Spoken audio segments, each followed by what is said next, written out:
Hello students, स्वागत है आपका मेरे चैनल फिजिक्स प्लस प्लस में। आज हम बहुत ही इंटरेस्टिंग टॉपिक जो कि नीट जेई एनडीए एग्जाम और 11th क्लास में है उसको पढ़ने जा रहे हैं। टॉपिक का नाम है स्प्रिंग सिस्टम। स्प्रिंग सिस्टम और स्प्रिंग फोर्स आज हम समझेंगे।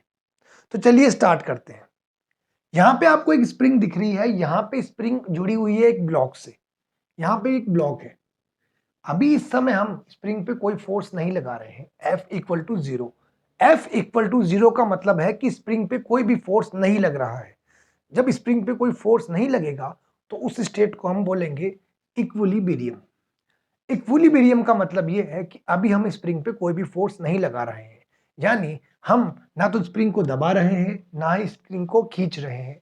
इसे हम बोलते हैं इक्विलिब्रियम कंडीशन। इक्विलिब्रियम कंडीशन में कोई फोर्स नहीं लगता, बैलेंस स्टेट होती है। सेकेंड कंडीशन ये होती है कि अगर हम मान लीजिए स्प्रिंग को कंप्रेस कर रहे हैं, हमने स्प्रिंग को दबाया, एक्स डायरेक्शन में कंप्रेस किया। एक्स डायरेक्शन में कंप्रेस करेंगे तो हम बाहर से फोर्स लगा रहे हैं स्प्रिंग पे। तो हम कहां लगा रहे हैं फोर्स? अंदर की तरफ। देखिए, तो एफ ई एक्स का मतलब है एक्सटर्नल फोर्स। हम जो फोर्स लगाते हैं उसे हम क्या बोलते हैं? External force. हमने स्प्रिंग को दबाया यानी कि एक्सटर्नल फोर्स अंदर की तरफ लगाया। अब आप मुझे बताएं, जब हम स्प्रिंग को अंदर की तरफ दबाएंगे तो स्प्रिंग भी आपको बाहर की तरफ एक झटका लगाएगी, यानी स्प्रिंग फोर्स लगाएगी। तो एफ एस होगा बाहर की ओर। तो जब हम स्प्रिंग पे फोर्स लगाएंगे अंदर की ओर तो स्प्रिंग भी आपको एक बाहर की ओर झटका देगी। तो ये हो गया एफ एस, स्प्रिंग फोर्स, जो कि एक स्प्रिंग की वजह से लगाया हुआ फोर्स है। तो अगर स्प्रिंग अंदर दबेगी तो झटका लगेगा बाहर। अब इसका अपोजिट केस ले। अगर हम स्प्रिंग को खींचेंगे तो हमने कहा खींचा उसको इस तरफ, यानी एक्सटर्नल फोर्स कहाँ है? राइट डायरेक्शन में। अब जब छोड़ देंगे तो स्प्रिंग कहाँ जाएगी? अंदर की तरफ। तो स्प्रिंग फोर्स क्या होगा? अंदर की तरफ। तो स्प्रिंग फोर्स हमेशा एक्सटर्नल फोर्स का अपोजिट डायरेक्शन में होता है। और अब हम बात करेंगे हुक्स लॉ की। हुक्स लॉ जो है वो स्प्रिंग सिस्टम में बहुत इंपॉर्टेंट रूल है। तो चलिए चलते हैं। अगर हम स्प्रिंग पे फोर्स की बात करें, स्प्रिंग का जो फोर्स है एफ एस, वो एक्स के प्रोपोर्शनल है। एक्स का मतलब जितना स्प्रिंग को दबाएंगे उतना स्प्रिंग बाहर की तरफ आएगी, और जितना स्प्रिंग को खींचेंगे उतना स्प्रिंग दबेगी। तो एफ एस का मतलब है स्प्रिंग फोर्स। स्प्रिंग फोर्स हमेशा क्या होता है? एक्स के प्रोपोर्शनल है। ज्यादा डिस्प्लेसमेंट करोगे तो स्प्रिंग ज्यादा फोर्स लगाएगी। तो इसे हम बोलते हैं हुक्स लॉ। लेकिन अब आप देखिए, अगर आप स्प्रिंग को अंदर दबाते हैं तो फोर्स कहाँ लगता है? बाहर की तरफ। और अगर आप स्प्रिंग को बाहर खींचते हैं तो कहाँ जाती है? अंदर की तरफ। तो आप ये कह सकते हैं कि डायरेक्शन माइनस आएगी। माइनस का मतलब है अपोजिट डायरेक्शन। तो जब प्रोपोर्शनल का साइन हम हटाएंगे तो डायरेक्शन में क्या आएगा? माइनस। तो ये हम कह सकते हैं कि जब भी अब हम प्रोपोर्शनल के साइन को हटाते हैं तो कांस्टेंट लगता है। तो यहाँ पे के कांस्टेंट लगा, लेकिन डायरेक्शन अपोजिट है इसलिए माइनस आया।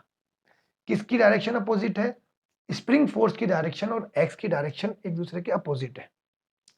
यहाँ पे के क्या है? के है यहाँ पे स्प्रिंग कांस्टेंट। अब आगे बात की जाए तो हमने एक डायग्राम देखा, ये ब्लॉक दिख रहा है आपको जो स्प्रिंग से बंधा हुआ है। अगर हम एक केस लेके चले कि हमने इसको स्लोली नीचे की तरफ खींचा है, ध्यान दीजिए हमें स्लोली खींचना है, झटके से नहीं खींचना।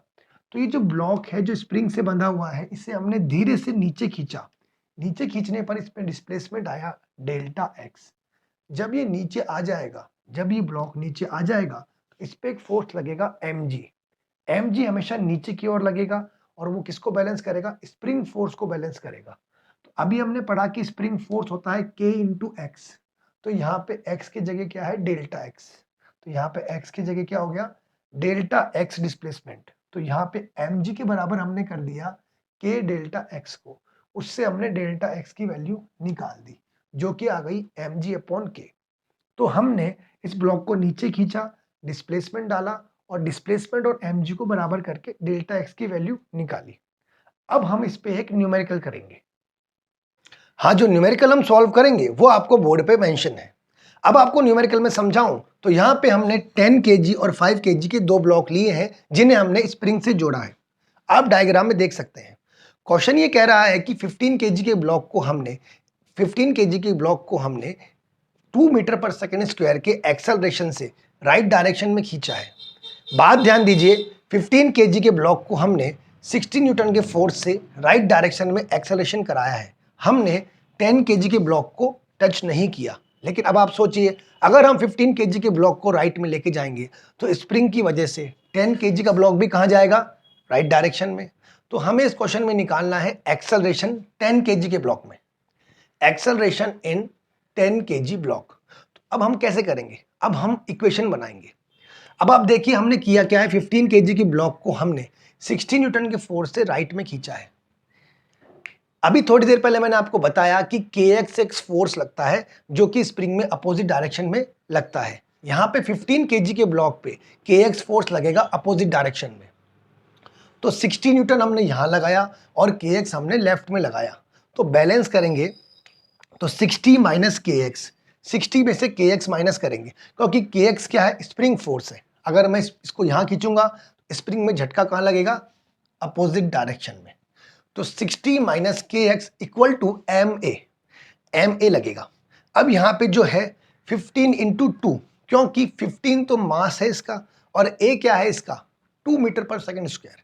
तो इसको बैलेंस करके मैंने kx निकाल दिया 30 न्यूटन। अब स्प्रिंग एक ही है। देखो, इस वाले ब्लॉक से भी यही स्प्रिंग जुड़ी है और इस वाले ब्लॉक से भी यही स्प्रिंग जुड़ी है। जब सेम स्प्रिंग होती है तो kx फोर्स चेंज नहीं होता। अगर हम स्प्रिंग चेंज करते तो kx चेंज होता। अब अगर 10 केजी की ब्लॉक की बात की जाए तो इसमें भी kx स्प्रिंग फोर्स लग रहा है। स्प्रिंग इसको आगे की तरफ खींच रही है। 10 केजी के ब्लॉक को हम नहीं खींच रहे, हमने केवल 15 केजी के ब्लॉक को खींचा है। 10 केजी का ब्लॉक kx फोर्स से स्प्रिंग की वजह से जा रहा है। तो हम ये जो kx निकलेगा, सेम kx यहां भी काम में लेंगे। अब kx को हम ma के बराबर करेंगे। अब इसका m क्या है? 10 और इसका a हमको नहीं पता, इसका a हमको निकालना है। तो kx को हमने ma के बराबर कर दिया। किसका मास? 10 kg का मास। और उससे हमने a निकाल लिया। तो a क्या आएगा? kx upon m। kx की वैल्यू आपने पहले वाले ब्लॉक से निकाली थी 30 न्यूटन, उसको आप इसमें रख दोगे। और मास किसका लेंगे? हम 10 केजी के ब्लॉक का एक्सेलरेशन निकाल रहे हैं तो मास किसका लेंगे? 10 केजी के ब्लॉक का। तो नीचे m तो हमने ले लिया 10 केजी के ब्लॉक का, और kx जो इसके लिए आया था सेम kx की वैल्यू यहाँ पे पुट कर दी और हमने निकाल लिया एक्सेलरेशन 3 मीटर पर सेकेंड स्क्वायर। तो इस वाले में जो एक्सेलरेशन आएगा इसको आप a डैश नाम दे दो। ये a डैश क्या आ गया? 3 मीटर पर सेकेंड स्क्वायर। तो अब हमने एक न्यूमेरिकल भी करके देखा। अब स्प्रिंग सिस्टम पे एक दूसरा वीडियो आएगा जिसमें हम थोड़े और न्यूमेरिकल्स करेंगे। होपफुली आपको ये वीडियो पसंद आया, इसे आप ज़्यादा से ज़्यादा स्प्रेड कीजिए। Thank you very much.